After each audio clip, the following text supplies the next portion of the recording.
Hey guys, my name is Courtney Patrick and I am the founder and a brand consultant of Create and Propel. And today I am taking another YouTube video to answer some of the frequently asked questions I get about brand. So today I'm going to answer 4 questions for you. Number 1, why should I hire a brand strategist? Number 2, why should I rebrand? Number 3, when should I rebrand? And number 4, how long does a rebrand take? Now, of course, there's so many questions, and I'm going to do another part of this series to make sure that I capture the breadth of what you guys want to hear. And if there's anything that I've missed or anything that you think I need to capture in my next video, please comment below. And don't forget to check out my YouTube channel, where I've got a lot of other videos that talk about tons of different topics within the brand realm. And of course, there is my website, which is www.createandpropel.com, where on my blog, I also do some written articles about different topics to share some expertise and insights with all of you. There is a contact form on my website, and if you are interested, every single new client gets a free 30-minute consultation with me. So we can talk about whatever the greatest challenge is on your mind, and even if it's just to give you some helpful advice along the way, please do not hesitate to get in touch. And guys, if you like this content and you want to see more about what I do, make sure you hit that subscribe button, and that way you can be up to date with the latest videos that drop on my channel. So without further ado, let's get to the questions. So guys, the first question is, how can a brand strategist help me? And let me start off by being completely transparent with you. One of the greatest obstacles I face in terms of winning new business is not that people don't trust my expertise and credibility, which is a total blessing. However, the greatest obstacle I face is that when people hear the word brand consultant or brand strategist, they automatically assume that right now is not a good time to work with me and that it just means big, expensive project. And that could not be further from the truth. There are a lot of different areas where a brand strategist or brand consultant can help a business. And I'm going to give you a nice little metaphor because I always like to use car because I think we all understand cars whether we drive or not. But let me start off by asking you a few questions. So can you easily explain to your customers why they should choose you over your competitor? Do you have an elevator pitch when you're networking? Can you easily explain your tone of voice to a new copywriter? Are your team engaged? Do they know what your vision and mission is? Do you know what you value as an organization? Do you struggle to make big corporate decisions because you don't know where to go? Those are just a couple of some of the examples of why clients need to work with a brand strategist or brand consultant. So let's get into that metaphor, because you can work with a brand strategist on a small project or you can work on a big project. So we all know when we own a car, that obviously the best situation would be every 2 to 3 years, just like a lease, we could get the newest model. And especially with today's technology, gosh, they're coming out with the latest and greatest of everything. And so actually sometimes your car may feel redundant after even just 2 years of being on the marketplace. But realistically, we don't have the cash to do that all the time. So what has to happen is that we need to take our existing car that we have, we need to bring it for its annual MOT. And from there, we'll understand what are some areas that we can get away with just some touch-ups to keep the car going, and maybe some areas where we might need completely new replacement parts. Now, your general marketing can work to cover those touch-ups. So you might hire a new copywriter to freshen up your content. You might run a campaign to try to reach new customers that you haven't before. You might even hire a graphic designer to come in and kind of give you a fresh spin on your existing visual identity.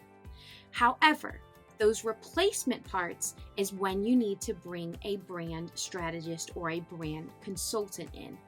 Why? So your brand is your corporate identity.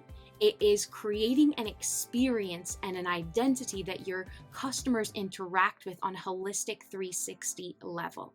So you don't want to just put a tune-up on those areas, because this is more about the foundational errors or challenges that you might come across.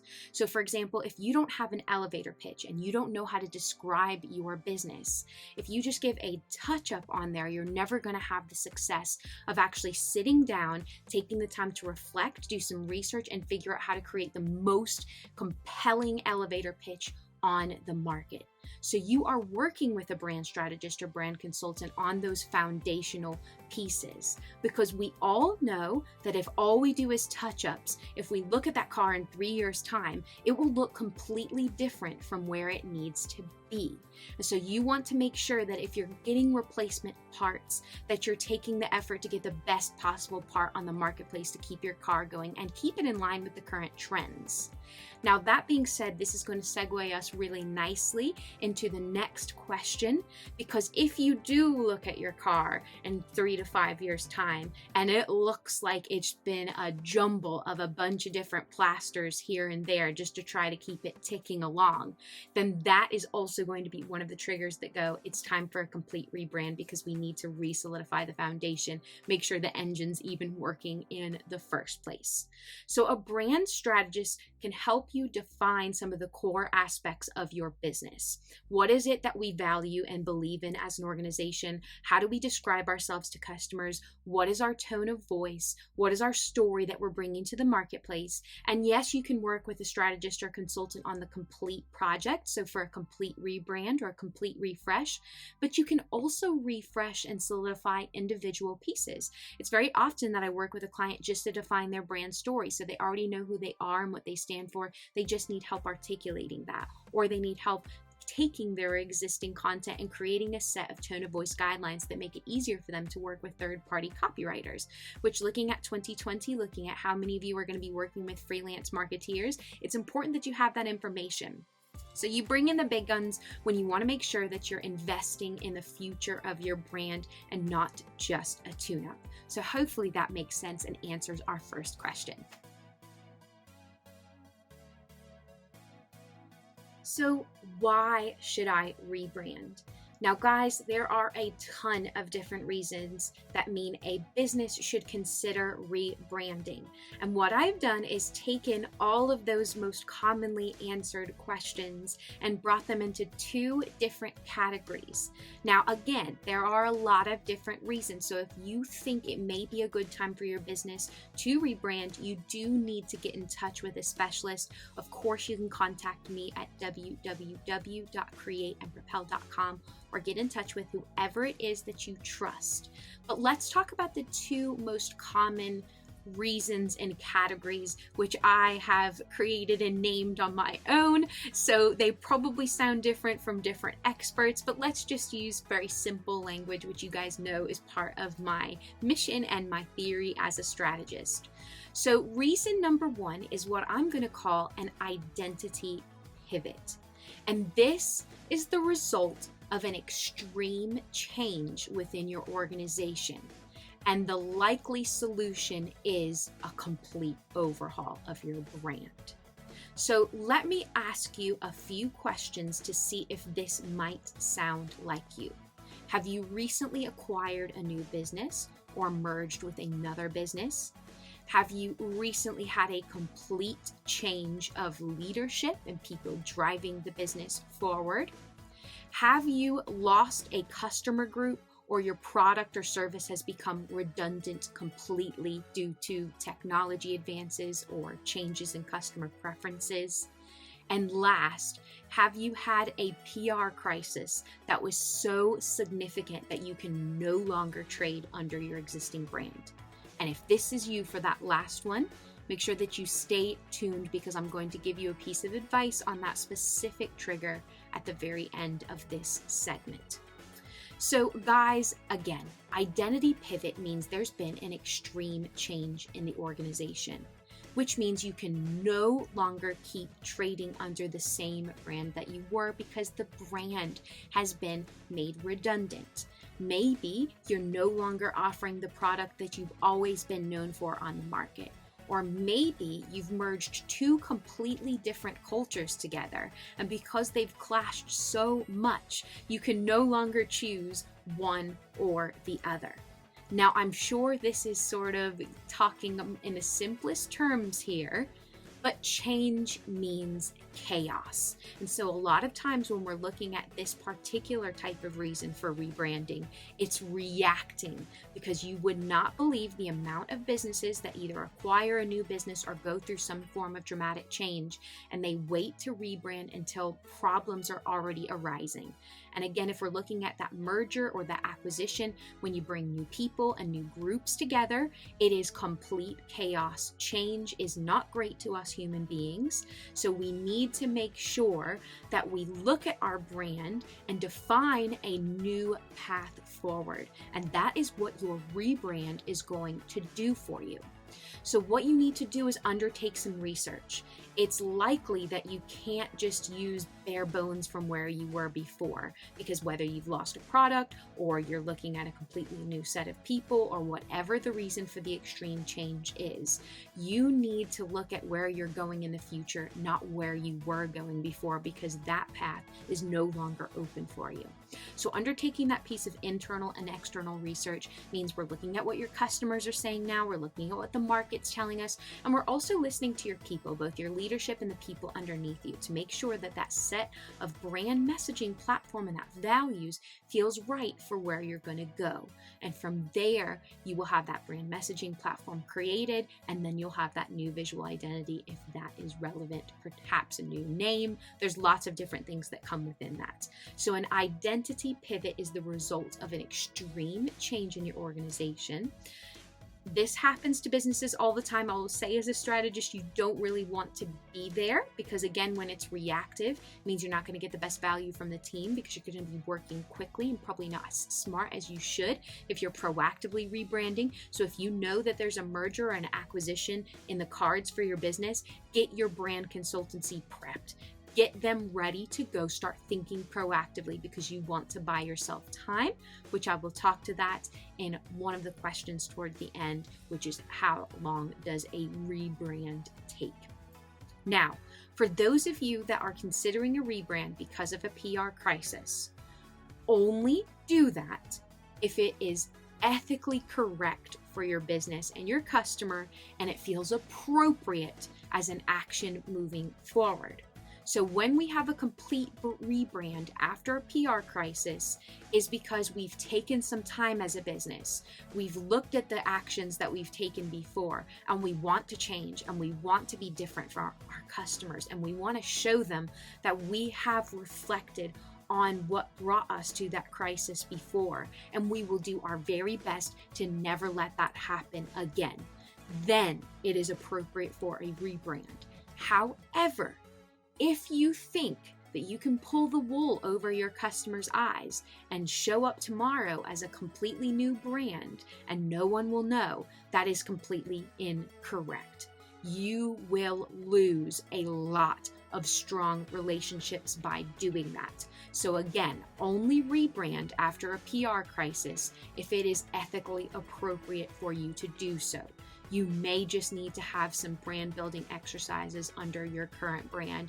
I don't know, because every single situation is different. So again, if this is something that you're considering, it's best to get in touch with an expert so you can talk that through. Okay, so reason number 2 is what I'm going to call an identity transition.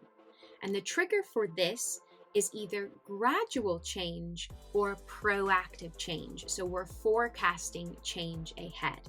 And the solution for this could just be refreshing individual elements of your brand, or it could be a complete rebrand. And that is up to the individual situation. So again, we need to contact an expert to see which one is best for us. Now, there are a couple of different questions that I can ask you that are relevant to an identity transition. So has your leadership team just had a strategy day and reset your vision? Are you looking to bring a new product or service on board? Are you looking to bring a new customer group on board to your business? Are you struggling to retain your employees, or do you have some internal challenges, or are you forecasting some cultural challenges? These are some of the common questions that I get that lead to perhaps a brand refresh or a rebrand for my customers that are in an identity transition. And all this boils down to is, as an organization, you will gradually change over time. So you may have had a really great brand in the beginning, but 10 years later, 5 years later, 3 years later, whatever it is that's relevant to your brand, you're starting to feel like it doesn't quite represent who you are anymore. And I should say the number one thing, both for the identity pivot and the identity transition, is if it doesn't feel clear to your customers or your staff, then you're having huge barriers in sales. Because if your team doesn't feel it's right, your customers certainly won't feel that it's right. So it's always best to be proactive. And I will say that this is my favorite client because it means that you're constantly reviewing and monitoring your brand's success. You are in tune with your team and you're in tune with your customers, and you're recognizing that there is a potential problem in the works and you're going to solve it before it becomes an even bigger ordeal. Now, why should we rebrand completely, or when do we refresh?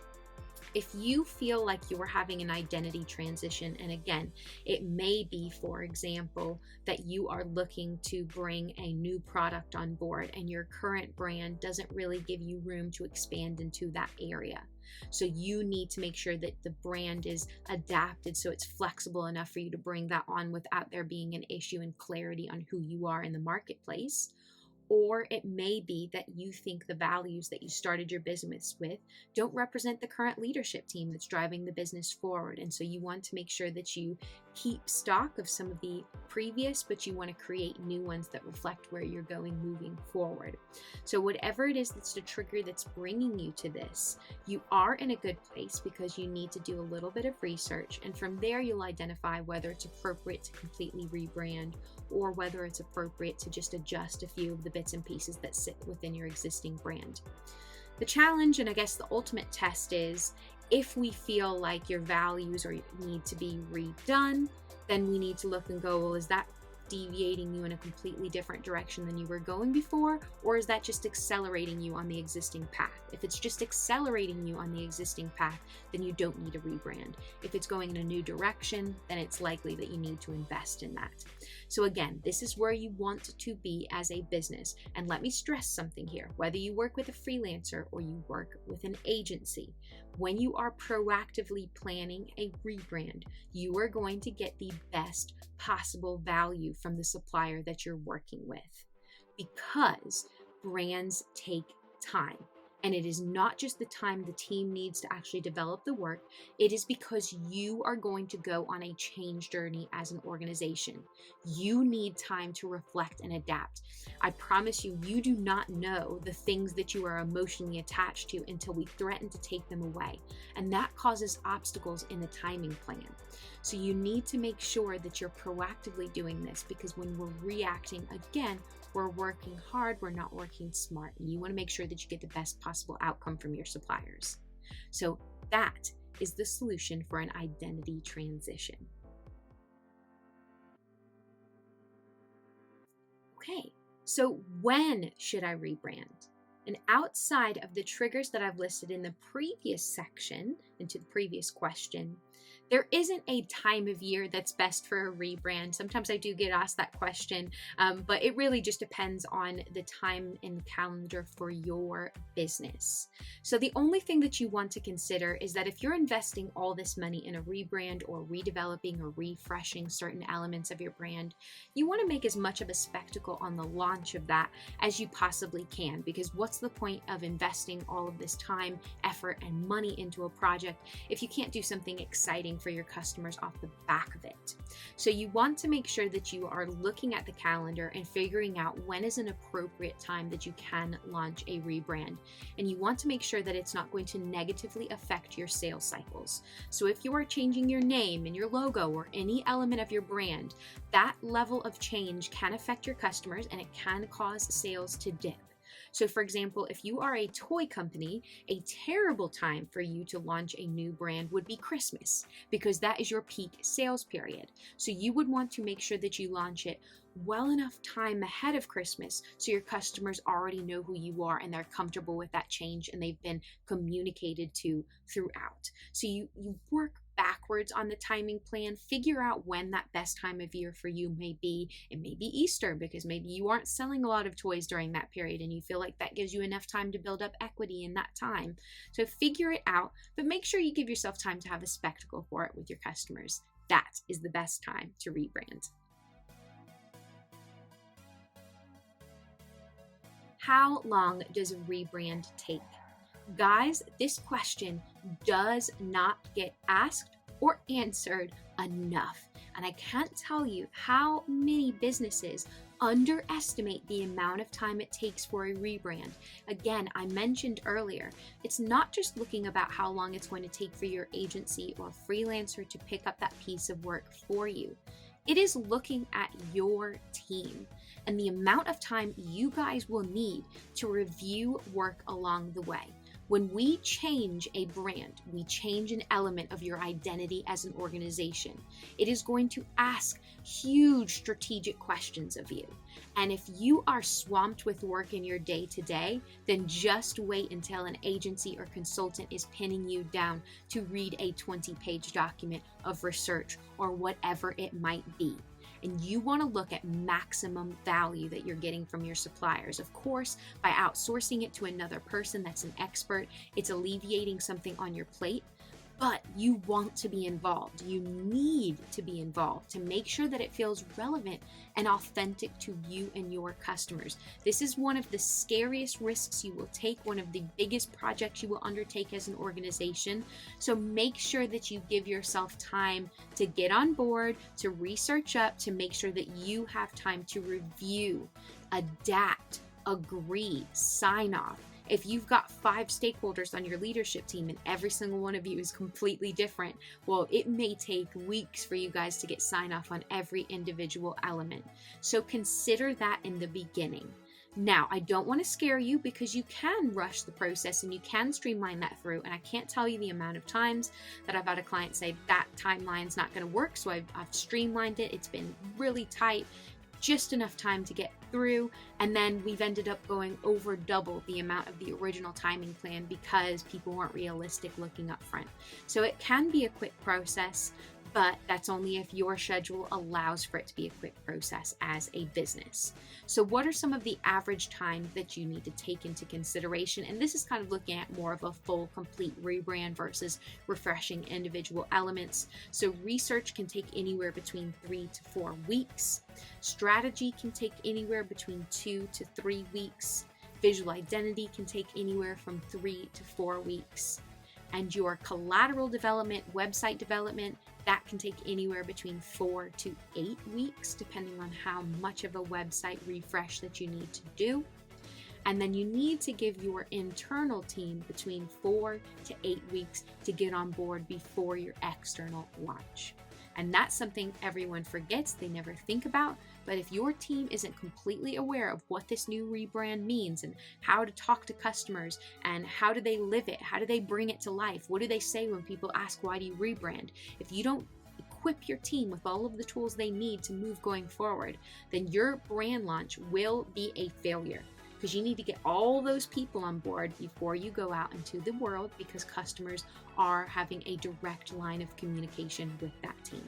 So give yourself time to get people on board, to train people up, to answer questions, to make it exciting, to get people excited about it so that you can ensure a successful launch in the end. And those are average timings, again, depending on who you work with and how long you need to get to that deadline. It can be tighter than that, but that's the average that you should be looking at when you're looking at that timing plan moving forward. So that answers the last question. So guys, thank you so much for tuning into my video today. Again, this is part 1 of a series answering some frequently asked questions about brand. And so I want to make sure that I answer all of the questions that are burning on your hearts. So please make sure that you get in touch with me either in the comments below, or you can send me an email at info@createandpropel.com with the big questions you want me to answer about brand. Don't forget to subscribe to my YouTube channel to keep in touch with the latest videos that drop, but also make sure you check out my website, which is www.createandpropel.com. I really appreciate you guys tuning in, and I hope you enjoyed this.